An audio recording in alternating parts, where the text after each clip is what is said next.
Éducation à présent, les ministres en charge de l'enseignement supérieur et de la construction citoyenne au contact des étudiants à l'école supérieure de gestion, ils ont animé une masterclass sur le thème « Droits et devoirs du citoyen, le contrat social à l'épreuve de la vie communautaire contemporaine ». Compte rendu à Ouadama Koulibaly et Abou Kone. D'un ministre à un autre, d'une salle à la suivante, les échanges se sont enchaînés autour du pacte social, de la citoyenneté et du rôle déterminant de la jeunesse dans l'amélioration de la situation actuelle du Mali. En 1h30, les étudiants ont reçu des éclairages concrets sur leurs responsabilités individuelles et collectives. À l'issue de la session, chacun s'est engagé à poser un acte, si peu soit-il. En tant qu'étudiant et en tant que citoyen, on a besoin de sensibilisation. Et s'il y a une chose que je peux bien faire, c'est sensibiliser mes connaissances sur le fait que cette crise, c'est quelque chose de momentané et ça va bien sûr passer. Comme maintenant, moi, je dois partir à la maison.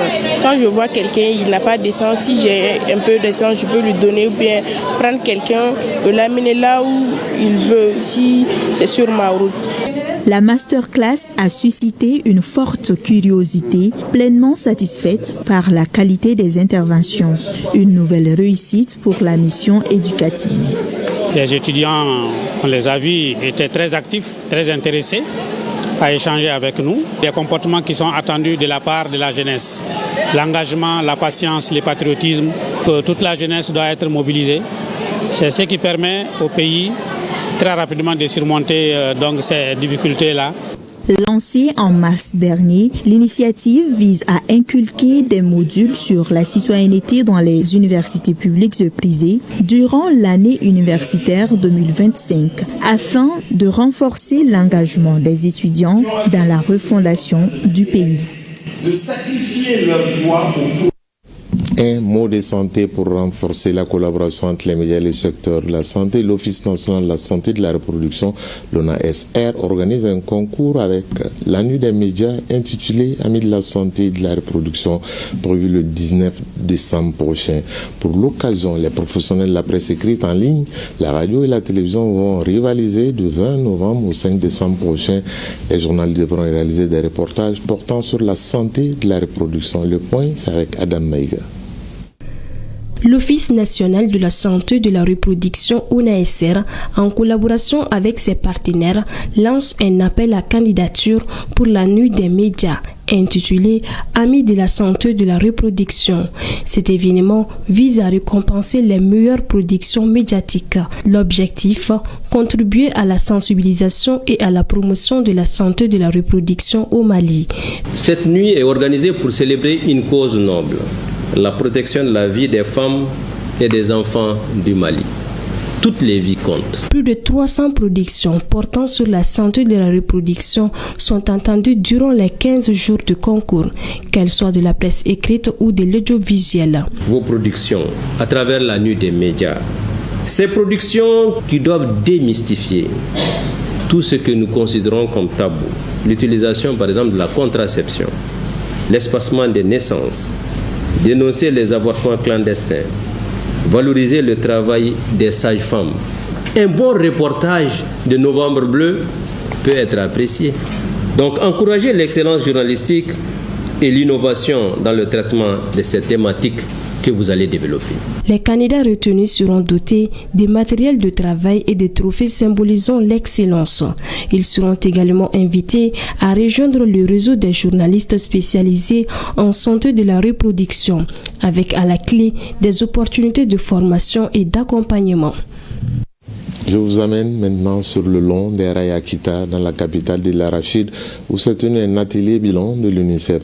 Cet atelier vise la revue annuelle 2025 qui a examiné l'état d'avancement du programme de coopération à travers les progrès réalisés en 2025 et surtout de proposer des interventions à haut impact en tenant compte des priorités de financement disponibles. De Kita, Mohamadi Ali Oubari. Cet atelier de revue annuelle 2025 est les résultats obtenus lors du cycle actuel du programme Mali UNICEF. Sur le plan programmatique, le contexte est marqué par l'acheminement vers la fin du cycle 2025. la conception du programme 2027-2031 et l'élaboration des plans de travail annuels PTA 2026. L'UNICEF au Mali, franchement, ils ont beaucoup fait. Nous, on demande toujours, on fait le cri de cœur. Jusqu'à présent, de nous épauler. L'objectif de cette revue annuelle est de faire des échanges constructifs entre tous les partenaires de l'UNICEF pour examiner l'état d'avancement du programme de coopération à travers les progrès réalisés en 2025 et de proposer des interventions à haut impact tenant en compte les grandes priorités et des financements disponibles. L'objectif proprement dit de l'atelier, c'est l'atelier bilan. Il s'agit donc de voir toutes les activités qui ont été réalisées courant 2025. Identifier donc les performances, identifier également les faiblesses. On proposera également les priorités pour 2026. Évaluer l'environnement opérationnel du bureau des zones, identifier les performances et contre-performances, identifier les contraintes majeures, proposer des interventions prioritaires pour les plans de travail de 2026 et formuler des recommandations pour améliorer la gestion du programme. Les participants qui sont les chefs de service, les directeurs régionaux, les autorités administratives et politiques ont passé en revue la matrice des indicateurs déjà pré-remplis et validé les données mises à jour en fin 2025. Nous quittons les rails de l'Ouest momentanément et prenons la direction du nord sur les dunes du sable de Tombouctou. Dans la cité mystérieuse a eu lieu la session d'appropriation et de restitution du cadre stratégique de refondation de l'État à l'intention des déplacés internes de la région Tombouctou. Idrissa Goulou Sissoko. Présenter aux déplacés internes le dispositif de mise en œuvre et de suivi et évaluation du cadre de la refondation de l'État, restituer aux déplacés internes l'état d'exécution des recommandations des ANR au 31 décembre 2024 et recueillir les impressions des groupes cibles sur l'état de mise en œuvre des recommandations des ANR. Voilà les objectifs visés par cette session d'appropriation et de restitution du cadre stratégique de refondation de l'État à l'intention des déplacés internes de Tombouctou. Et ce cadre est issu des assises nationales de la refondation qui ont été tenues en décembre 2021, au cours desquelles assises l'ensemble des populations maliennes ont été écoutées de l'intérieur comme c'est établi à l'extérieur et qui ont formulé des recommandations qui sont au nombre de 517, lesquelles recommandations ont été traduites en document de travail gouvernemental qu'on a appelé cadre stratégique de la refondation de l'État. À travers une communication sur le document du cadre stratégique de la refondation de l'État, le rapport annuel de mise en œuvre et les échanges, les participants qui sont les déplacés internes seront informés sur ces outils. La refondation de l'État repose sur des innovations, des programmes, des activités autour des différents domaines de la vie socio-économique. Et c'est pour parvenir à un développement harmonieux dans un Mali en paix, uni, prospère. À l'issue des travaux, les impressions et recommandations des déplacés internes de Tombouctou seront recueillies sur l'état de mise en œuvre des recommandations des ANR. Toujours au nord, après Tombouctou, direction Gao, la cité des Askia. Là-bas, les autorités régionales viennent de lancer la campagne de vaccination de la peste des petits ruminants dans la région. Cette campagne vise à atteindre plus d'1 400 000 ovins et caprins dans la cité des Askia. Sambare Aïdara.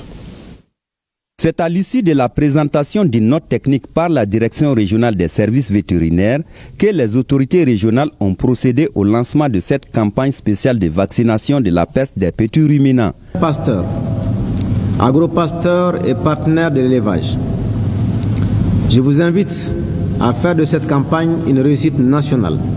Accueillez favorablement les équipes de vaccination. Faites vacciner et marquez vos animaux. Cette démarche n'est pas seulement un acte sanitaire. Elle représente un investissement collectif pour la santé de notre cheptel. C'est pourquoi tous les acteurs du secteur doivent se mobiliser pour l'atteinte des objectifs de cette campagne spéciale de vaccination de la peste des petits ruminants. Qui connaît la peste des petits ruminants, c'est avec un taux de mortalité jusqu'à 80%. Donc il faut nécessairement vacciner les animaux et que les gens s'entraident pour atteindre nos objectifs jusqu'à éradiquer cette maladie dans la sous-région en général et le Mali en particulier. Asseoir une base pour les petits ruminants, c'est vraiment quelque chose de très important, surtout contre une maladie qui décime les élevages, c'est vraiment quelque chose de très salutaire. Donc à ce titre, nous allons exhorter les éleveurs à fournir vraiment des efforts pour amener les animaux pour la vaccination. Cette campagne spéciale de vaccination de la peste des petits ruminants 2025-2026 vise à atteindre un cheptel de plus d'1,4 million ovins et caprins dans la région de Gao. Le marquage des animaux ainsi que les doses de vaccins sont offerts gratuitement aux éleveurs. Quittons le fleuve Niger pour revenir sur les rails. Incinération à Papara, commune rurale de Liberté d'Embeya, située à 3 km de Caille, plus de 700 briques de cannabis saisies par les unités de l'Office central des stupéfiants et des douanes de Caille entre février et novembre 2025. La valeur marchande de ces produits est estimée à 30 millions de francs CFA. Mamadou Diallo. Dans la capitale des rails, le feu a été mis à des produits stupéfiants, des psychotropes, des médicaments contrefaits saisis par les unités de l'Office central des stupéfiants et celles des douanes de Caille. Le tout pour 19 111 comprimés de tramadol, 6 698 sachets d'herbes de cannabis, 1872 boîtes d'alcool frélaté et contrebande vaudie, 1100 bidons de gin, le tout pour un poids total de 4 tonnes 725 kg de produits pharmaceutiques. Courant l'exercice 2025, les douanes de Caille ont saisi 517 briques de cannabis pour une valeur marchande de 347 millions de nos francs. C'est surtout au niveau de la frontière que ces différentes saisies de la douane ont été effectuées. C'est un coup de frein, disons, contre le trafic illicite. Je ne peux que les saluer, les féliciter pour tout ce qu'ils font comme lutte contre la drogue et les encourager surtout à ne pas baisser les bras, à continuer sur ce chemin. Au total, ce sont 732 briques de cannabis qui ont été incendiées pour un poids de 509,37 kg.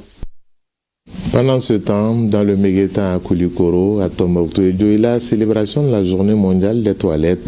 Cette année, le thème est « Nous aurons toujours besoin des toilettes ». Reportage à Dioïla, Mustafa Doumbia, à Tombouctou, Saloum Konate, à Koulikoro, Ousmane Kouita. Nous aurons toujours besoin de toilettes. C'est le thème de la 16e édition de la journée mondiale des toilettes célébrée chaque année le 19 novembre. Cette année, les autorités de la capitale du Méguétan ont choisi la mairie de la commune urbaine de Koulikoro pour lancer les activités de la présente édition. Au plan national, le taux d'assainissement de base est de 50%, dont 60% pour le milieu urbain et 42% pour le milieu rural. Le taux de défécation à l'air libre est de 5%, dont 1% pour le milieu urbain et 7% pour le milieu rural, selon le rapport JMP de 2022. Les efforts ont été consentis pour relever les défis d'assainissement auxquels la région fait face. La commune urbaine de Koulikoro s'est engagée à soutenir pleinement l'amélioration des infrastructures sanitaires, non seulement dans les foyers, les lieux publics, mais aussi dans les écoles et établissements de santé. Il faut, entre autres, sensibiliser les populations sur l'importance, l'utilisation et l'entretien des toilettes et latrines. Faire le plaidoyer auprès des décideurs, des partenaires techniques et financiers et des leaders communautaires pour la mobilisation des ressources en faveur de l'accès aux toilettes. Pour mieux réussir cette célébration, plusieurs activités étaient au programme. Il s'agit des messages de sensibilisation, d'un sketch, des techniques de lavage des mains au savon et de curage des toilettes ainsi que des remises de kits d'assainissement. La visite de quelques latrines a mis fin à la journée. Cette 16e édition a été une occasion pour les initiateurs et ses partenaires de doter quelques associations et CDPE de kits d'assainissement. L'objectif de la journée mondiale des toilettes est de réaffirmer l'engagement du gouvernement et de ses partenaires à soutenir la promotion des toilettes hygiéniques. La DRCPN et ses partenaires ont réalisé et réhabilité durant cette année plus d'une vingtaine de latrines communautaires d'urgence dans les cercles de Tombouctou, Diri, Gundam, Niefenke et Dourmararos. À travers les partenaires comme l'UNICEF, ACF, AMSS, Plan International et OIM, entre autres. 52,65% des ménages urbains utilisent des toilettes de base contre seulement 19% des ménages ruraux. De plus, 28,45% des ménages urbains utilisent des installations limitées, contre seulement 7,41% de ménages ruraux. Cette différence d'accès entre zones rurales et urbaines souligne la nécessité urgente d'un effort ciblé. Célébrée chaque année à la date du 19 novembre, la 16e édition a pour thème « Nous aurons tous besoin de toilettes ». Ce thème souligne l'importance constante des services d'assainissement pour la santé publique et l'environnement, tout en mettant l'accent sur la nécessité d'investir dans les toilettes modernes et résilientes face au changement climatique. La cérémonie s'est achevée par un sketch présenté par la troupe Sababou Bangou pour une prise de conscience. La remise des matériels d'assainissement à des écoles et un sketch sur l'importance des toilettes sont deux activités qui ont marqué la célébration de la Journée mondiale des toilettes à Dioïla. La célébration est organisée par la direction régionale en charge de l'assainissement avec l'accompagnement financier de l'UNICEF. La région de Dioïla a enclenché depuis 2009 le processus permettant aux populations les plus vulnérables en milieu rural d'accéder à des ouvrages d'assainissement individuels au milieu de chaque ménage. La célébration de la journée a mobilisé les chefs de services régionaux, les représentants des organisations de la société civile et des acteurs de l'eau, l'hygiène et l'assainissement. Les représentants du gouverneur, les chefs de village et les maires ont saisi l'occasion pour réaffirmer leur engagement en faveur de l'assainissement. C'est pourquoi la commune de Kaladougou est résolument engagée aux côtés de ses partenaires pour accompagner les actions de l'assainissement dans notre commune. Le choix de ce thème souligne l'importance constante des services d'assainissement pour la santé publique et l'environnement, tout en mettant l'accent sur la nécessité d'investir dans les toilettes modernes et résilientes face au changement climatique. La visite des toilettes et le lancement d'un concours d'assainissement entre les écoles du groupe scolaire Soliba Sangaré sont d'autres temps forts de cette célébration. C'est la fin de ce journal. Bon, c'est le programme en compagnie de RTM 1. Dans un instant, Amadou Koyo sera là pour animer votre après-midi avec Samedi Loisir à 20h. Pour le journal, vous serez en compagnie de Nyanya Aliou Traoré. Moi, je vous retrouve demain à 13h et avec toujours le même plaisir de vous servir. D'ici là, prenez soin de vous. Chacun de nous ne peut être une étoile, mais tâchons de briller pour éclairer là où nous sommes. Bel après-midi et bon week-end à toutes et à tous. Au revoir.